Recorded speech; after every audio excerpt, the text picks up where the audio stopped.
Catch and who joins us now, public affairs analyst. Thank you for coming on this morning. Thank you for having me.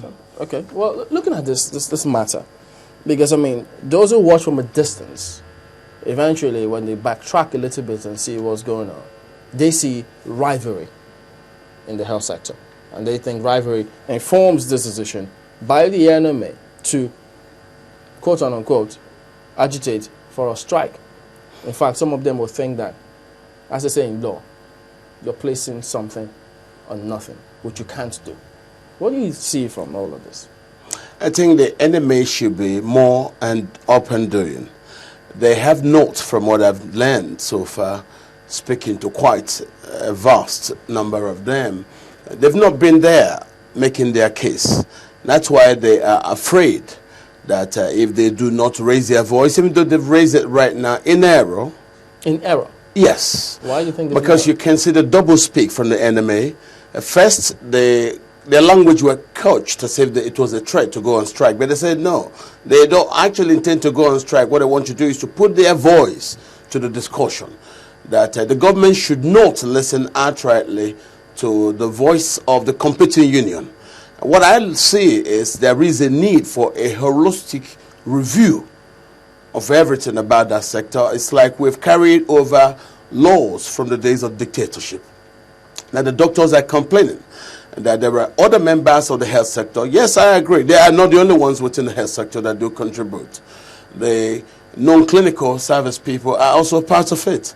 If you are going to a football field, both the goalkeeper and the people who play outside right and inside left, whatever, they are all members of the team, and this is what the NMA must understand. Would it be fair for someone to say that NMA, and with due respect to them, are just being a puppet, and there seems to be a puppet master behind, just nudging them on about this matter? No, what I will think is the NMA had not made their case properly. I do not have no doubt. Do they have a case in the first place? They do have cases in most places, but then their cases are not proper. Most places they are disjointed. A lot of the cases don't really make sense. The IPPIS issue is just not proper. It's a good product that's been introduced by government, embraced by up to 245 different MDAs, and then adding this as part of his complaints does not make sense because it's an ongoing issue that we believe so far has saved the country a lot of billions in savings from detecting of ghost workers. Adding that as part of their demand really doesn't make sense. What I believe to be what's going on is NMA are afraid of having their own positions drowned in the face of the competing unions' agitation. And I believe we need to call everybody to a round table and agree that whether you play back the left full back or you play the outside right, that it's all members of the team and the team should be properly appreciated. How do you call people to a table if they feel that the coach is not doing right? Because I'm supposed to be a striker. You can't put me as the goalkeeper. As you rightly pointed out, NMA have issues with a lot of things, including institutions of the industrial court, which I believe if they are part of us in a site like this, they must subject themselves sometimes, even if it's not palatable, to the pronouncements of the courts. I think they should respect what the court positions are. So we need a holistic roundtable, and I will urge that next time when the NMA make their positions known, they should calibrate it properly.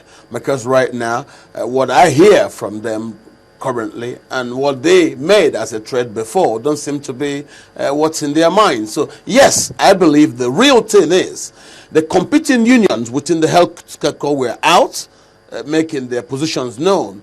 The NMA does not want those positions of the competing union to be taken as a holy grail, and they throw their mouth into the story without actually knowing what to say. But that's not smack of hypocrisy. I mean, here we are. I mean, we saw Joe Hess go on strike over their own agitations. What the verdict that they had received from the industrial court. We saw how the federal government said, well, much as we're appealing it, we've not received a stay of action, so we'll go ahead and implement it pending when the appeal comes through. Here was NMA. All the doctors were in the hospitals trying to carry on, medical activities as if everything was normal, but at the same time urging Johesu to please, take it easy and call off their strike. Meanwhile, they're telling the federal government, if you implement what they're saying, this is what we too will do. I mean, how do you balance that? The NMA doctors, they do not know the politics of agitation. This is what I believe.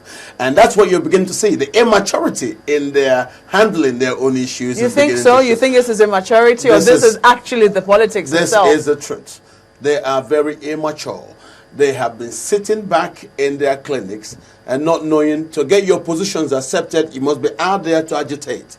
So if the other unions organize themselves and they're out in the field, you don't stay in the clinic and start throwing threats at people. You must also be out there to make your voices and your positions properly known.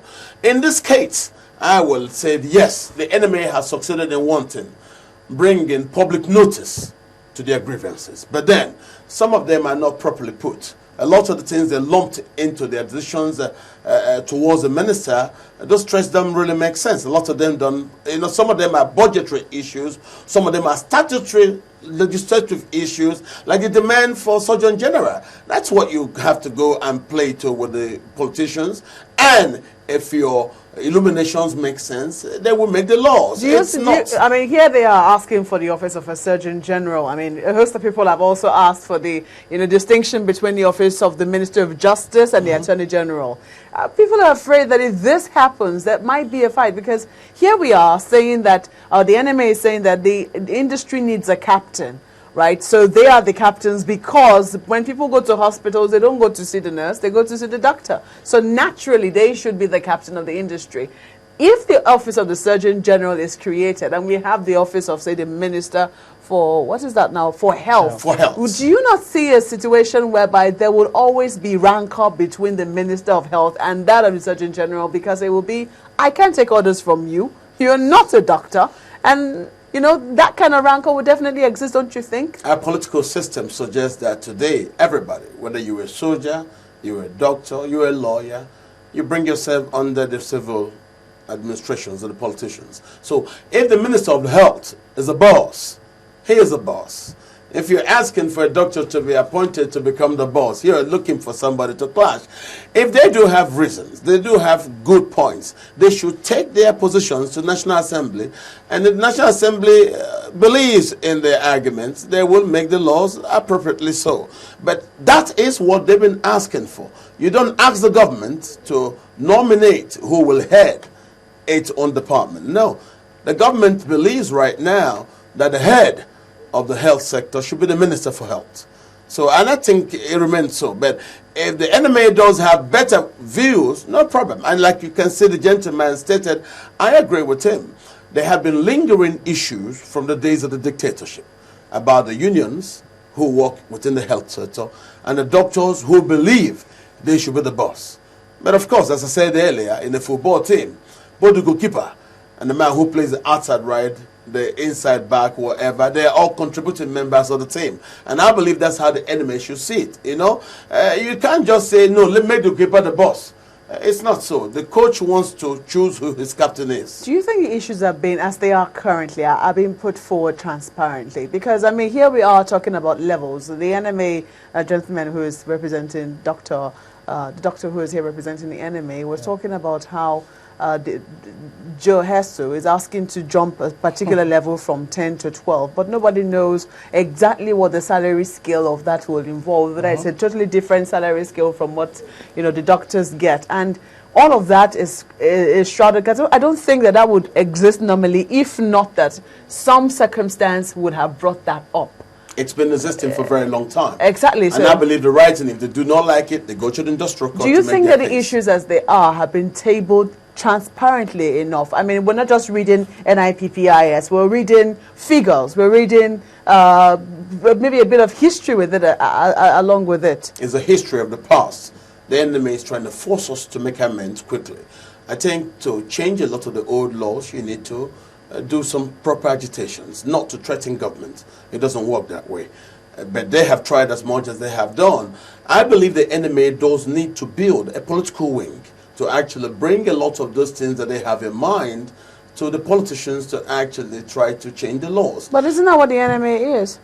No, the enemy so far has been sleeping. You could see the statement.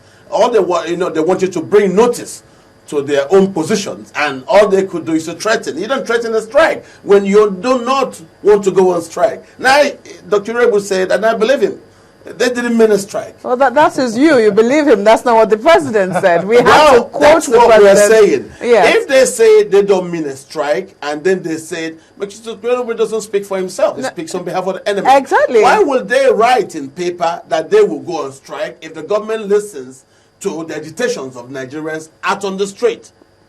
And they're not there making their own case known. The law does not pity the indolent, and this is where this issue is. At some point you have said that the enemy may seem to be politically naive. That is the word. What they if- are politically naive. What if that's what they want us to believe?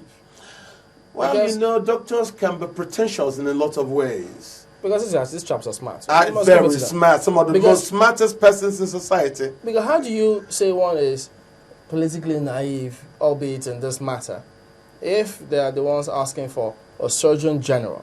And to be a surgeon general, you have to be a physician, not a medical lab scientist or something like that. I could be wrong, though, but as it is, if a health minister happens tomorrow to be a dentist, and if the surgeon general is his boss, that's to the captain. That is politics.